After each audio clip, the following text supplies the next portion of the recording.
بسم اللہ الرحمن الرحیم۔ السلام علیکم دوستو، امید کرتا ہوں سب خیریت سے ہوں گے۔ دوستو آج کا ہمارا موضوع ہے کشمیر۔ جیسا کہ آپ لوگ جانتے ہیں کشمیر پاکستان، بھارت اور چین کے درمیان ایک متنازع علاقہ ہے۔ چین اس کے کچھ حصے کلیم کرتا ہے جبکہ پاکستان اور بھارت پورا کشمیر کلیم کرتے ہیں۔ آج ہم بات کریں گے پاکستان اور بھارت کے درمیان اہم مسئلہ کشمیر کیا ہے، یہ کب شروع ہوا اور کیوں شروع ہوا۔ پاکستان اور ہندوستان میں کشیدگی کی سب سے بڑی وجہ بھی مسئلہ کشمیر ہے۔ ہندوستان اور پاکستان کشمیر کے مسئلے پر 3 جنگیں لڑ چکے ہیں، جن میں 1947 کی جنگ، 1965 کی جنگ اور 1999 کی کارگل جنگ شامل ہیں، جبکہ 1971 کی جنگ بنگال کی وجہ سے ہوئی تھی۔ 14 اور 15 اگست 1947 میں برِ صغیر کی تقسیم کے وقت 565 کے قریب خود مختار ریاستیں تھیں۔ مسلم اکثریت والے علاقے پاکستان کے ساتھ شامل ہونا تھے جبکہ ہندو اکثریت والے بھارت کے ساتھ شامل ہونا تھے۔ تقسیم کے وقت ریاستوں کو یہ آزادی بھی دی گئی وہ جس کے ساتھ چاہیں شامل ہو جائیں۔ باقی سب ریاستیں اسی طرح دونوں ممالک کے ساتھ شامل ہو گئی، مگر کشمیر میں مسلمانوں کی اکثریت تھی۔ پر کشمیر کا اس وقت جو مہاراجا تھا وہ ایک ہندو تھا جس کا نام مہاراجا ہری سنگھ تھا۔ اس وقت مہاراجا ہری سنگھ نے کوئی فیصلہ نہیں کیا۔ اس کی کوشش تھی کہ کشمیر کی آزادی حیثیت بحال رہے۔ مہاراجا نے پاکستان اور بھارت سے اسٹینڈ سٹل ایگریمنٹس بھی کرا لیے کیونکہ کشمیر میں 70% سے زائد آبادی مسلمانوں کی تھی اور وہ پاکستان کے ساتھ الحاق بھی چاہتے تھے، اس لیے انہوں نے راجا کا یہ فیصلہ ناپسند کیا۔ جب تقسیم ہند میں ریڈ کلیف ایوارڈ نے بددیانتی سے گوردسپور ہندوستان میں شامل کر دیا تو کشمیر کی آزادی کے لیے مقامی کشمیری لیڈر اور مجاہدین کے ساتھ قبائلی لشکر 22 اکتوبر 1947 کو کشمیر کی سرحد عبور کر کے سری نگر تک جا پہنچے۔ مہاراجا ہری سنگھ یہ سب دیکھ کر گھبرا گیا اور ہندوستان سے مدد طلب کر لی، مگر ہندوستان نے شرط رکھی کہ وہ پہلے کشمیر کا ہندوستان کے ساتھ باقاعدہ الحاق کا اعلان کرے۔ چنانچہ راجا نے ایسا ہی کیا اور الحاق پر دستخط کر دیے اور خود جا کے دہلی میں چھپ گیا۔ پاکستان نے اس الحاق کو مکمل طور پر ماننے سے انکار کر دیا کیونکہ ابھی تک اسٹینڈ سٹل معاہدہ قائم تھا۔ مہاراجا ہری سنگھ کا الحاق کی کسی دستاویز پر دستخط کرنے کا مجاز ہی نہیں تھا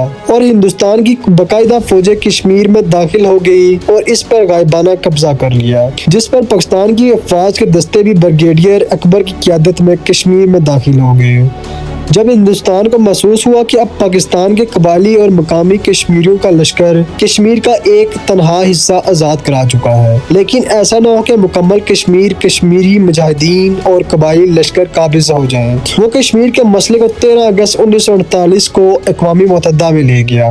چونکہ ہندوستان کو کشمیری لیڈر شیخ عبداللہ کی حمایت حاصل تھی تو اسے یقین تھا کہ ریفرینڈم میں اسے فتح حاصل ہوگی، مگر 1 جنوری 1949 کو ہندوستان اور پاکستان میں سیز فائر ہو گیا اور کنٹرول لائن وجود میں آ گئی، مگر آج تک ہندوستان اقوام متحدہ کے کردار پر عمل درآمد سے گریزاں ہے۔ مارچ 1965 بھارتی پارلیمنٹ نے ایک بل پاس کیا جس کے تحت کشمیر کو بھارت کا صوبہ قرار دیتے ہوئے بھارت کو وہاں گورنر تعینات کرنے، کشمیر کی حکومت کو برطرف کرنے اور اسے آئین سازی سے روکنے کا اختیار حاصل ہو گئے۔ 23 اگست تا ستمبر 1965 پاکستان اور بھارت کے درمیان دوسری جنگ چھڑ گئی جس نے 1949 کے فائر بند معاہدے کو ختم کر دیا۔ 10 جنوری 1966 بھارت اور پاکستان کے مابین تاشکند معاہدے پر دستخط ہو گئے جس کے تحت دونوں ممالک اپنی افواج کو جنگ سے پہلے والی پوزیشن میں لانے میں متفق ہو گئی۔